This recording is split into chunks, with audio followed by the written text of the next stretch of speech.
Dragi moji gledatelji, današnju emisiju mi lijepo slušajte. Govorit ću vam o ključnim mineralima koji imat ću veliku šansu da vama značajno pomognu ukloniti one otekline koje vi imate u vašem tijelu. Upravo te otekline, velikom broju slučajeva, vama stvaraju velike probleme.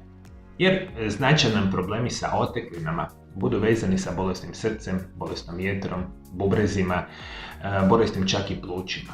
Međutim, postoje neke bolesti koje se nazivaju limfni edemi i slično, koje su bolesti koje se jako teško danas liječe i da ne kažem pijete velike količine lijekova svaki dan, sve to može potencirati da vi imate značajno rizik od nastanka samih oteklina. Možemo reći da čak i hormonalne promjene mogu uzrokovati otekline. Ono što moramo znati da je ključni mineral za otekline i kontrolu tekućine u organizmu kalij. Kalij je jedan od onih najvažnijih elemenata u tijelu. Kao elektrolit ima zadatak da održava ispravan napon na staničnim membranama i prenosi električne impulse između samih stanica. To znači da kontrolira rad mišića, uključujući srce i odgovoran je svaki otkucaj srca. I on kao takav ima nevjerojatnu bitnu ulogu, slušajte me lijepo moji dragi gledatelji, da kontrolirate nivo i koncentraciju ili razinu tekućina u organizmu. Jer vi to ne možete nikako napraviti ako nemate adekvatnu koncentraciju ili balans između nečega što se naziva kalcij, zapravo nešto što se naziva kalij i nešto što se naziva sami natrij. Ono što možemo reći, sudjelujući u procesu izgradnje aminokiselina i proteina, također je pravilan proces potreban za izgradnju mišića i mišićne mase. Djeluje kao antagonist natriju koji u velikom količinama u tijelu zadržava tekućine i uzrokuje otekline. To zapravo radi s nečim što se naziva natrijeva kalijeva pumpa.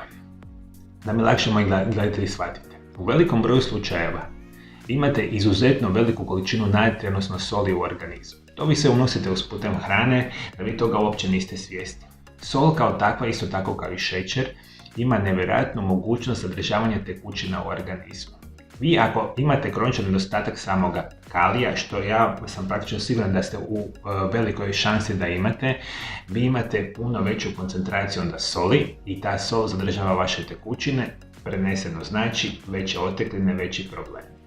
Upravo simptomi niskog kalija se nazivaju hipokalemija i mogu biti nevjerojatno opasni. Mogu uključivati glavobolje, dehidraciju, lupanje srca i oticanje žlijezda i tkiva. Problem je što mi jako malo kalija unosimo na dnevnoj bazi. Ono što zapravo morate znati. Mi u svakodnevnoj prehrani trebali bi uzeti oko 4700 mg kalija. Mi to danas ne ulazimo ni blizu. Moderan način života sa izuzetno lošim namirnicama koje mi danas konzumiramo redovito, mi praktično ništa ne unosimo kalija. Ni 10% što bi nama trebalo. I što je isto tako preneseno. Znači, moji dragi gledatelji, vi što ste stariji imate veći rizik od nastanka problema sa kalijem, sa nastankom rizika od oteklina. I to se najčešće vama događa svima iznad 40, 50, 60 godine organizma.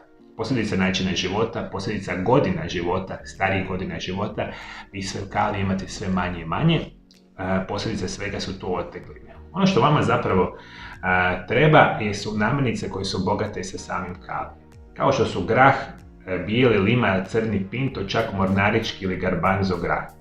Leća, slanutak, grašak, soja, edamame, artičoka, krumpir i slatki krumpir.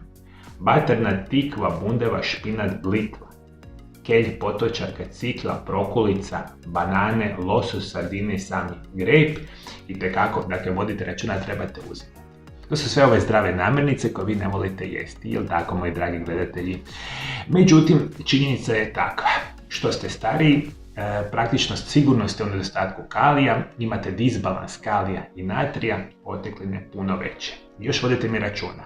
Ako niste u stanju jesti hranu što bi bila velika šteta, uzimajte dodatke prehrani na bazi kalija. Specijalno će vam tu veliku ulogu igrati kalijev citrat. Dakle, zapamtite, kalijev citrat kao dodatak prehrani bi vam mogao pomoći. Ono što vama itekako treba, uz sami kalij, apsolutno nešto što se naziva kalcij i magnezij. Kao dodaci prehrani magnezija uzimate 1500 mg dnevno, a kalcija 1000 mg dnevno. Dakle, to su jako bitne informacije. Uz sami kalij vi morate apsolutno imati kalcija i magnezija, jer ova 3 minerala će na potpuno prirodan način dati šansu da se vaše otekline smanje. Još što sve želite jesti je hranu bogatu kalcijem, kao što su organski mliječni proizvodi, sardine, alge, tamno lisnato povrće, badem i šparage, prehrambeni kvasac, brokula, kupus, maslačak, datulje, kelj, kelp, zob, šljive, sezam su namirnice koje su bogate sa imate sve lijepe krasne namirnice, imate krasne namirnice bogate sa kalcijem i još trebate voditi računa da u redovitoj prehrani uzimate hranu koja je bogata sa magnezijem. A to je prije svega špinat, tikvice, sjemenke, bundeve, lima, grah, tuna, smeđa, riža, badem i tamna čokolada, avokado, banane, tofu, pšenične klice, aljaški kraljevski rak, maslac od kikirikija, melasa, kruh od integralnih žitarica, morske alge, amaranт, sjemenke suncokreta, skuša, indijski orašić i laneno sjeme su namirnice koje po svim znanstvenim istraživanjima imaju najveću količinu samoga magnezija. Još jednom da mi shvatite, moji dragi gledatelji, cink, kalcij i magnezij će igrati ključnu ulogu za izbacivanje otekline. Međutim, nemojte se, moji dragi gledatelji, nadati da će samo ova 3 elementa vama u potpunosti ukloniti tekućine iz organizma. Jer ono što vi zapravo morate napraviti, uzrok svih vaših bolesti i oboljenja su nekakve tegobe koje u suštini imaju problem sa srcem, jetrom, bubrezima ili slično. I vi, ako ne liječite prirodno vaš originalni problem, vama unos bitnih minerala i vitamina neće imati abnormalnu bitnu ulogu. Jer ovo će vama značajno pomoći, naravno da vama ukloni otekline, ali ako značajno promijenite vaš način života. I zdrav način života nije nešto što vi trebate prakticirati nekoliko tjedana, nekoliko mjeseci. To je ono kao što bi se vi sad jako razočarali kad bi uzimali cink, magnezij, recimo kalcij, svaki dan, barem na mjesec dana, 2 mjeseca i vaše otekline ne bi značajno nestale iz organizma. U nekim slučajevima će to biti, ali u nekim slučajevima se to uopće neće dogoditi. Ovi slučajevi, kada vaše otekline ne izlaze uz jednostavan unos minerala i vitamina, znači da imate puno veći problem. A da vi taj problem itekako riješite, vam trebaju pravilni programi prirodnih liječenja za cijelu godinu. Dakle, morate imati strategije kako se zdravo živi.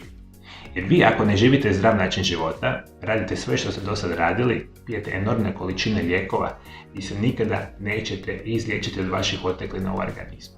Zato vaši medicinski stručnjaci bi trebali biti tu koji će pomoći svima vama uz adekvatne prirodne lijekove i programe, dakle pravilne strategije za cijelu godinu, onda vi imate enormnu šansu da se vaše otekline u potpunosti izliječe.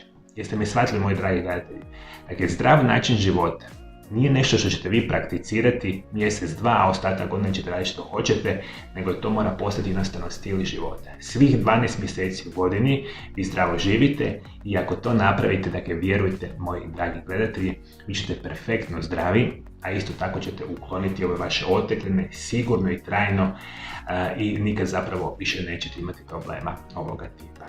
I moji dragi gledatelji, kako vi uklonite otekline, ali na prirodan način, komentirajte dolje ispod video zapet. Koji su ključni vitamini koji mogu pomoći svima vama u uklanjanju oteklina? To saznate u ovom video zapisu pored mene. Hvala najljepše što me pratite, moji dragi gledatelji, pratite me i dalje. Na druge emisije, lijep i ugodan pozdrav.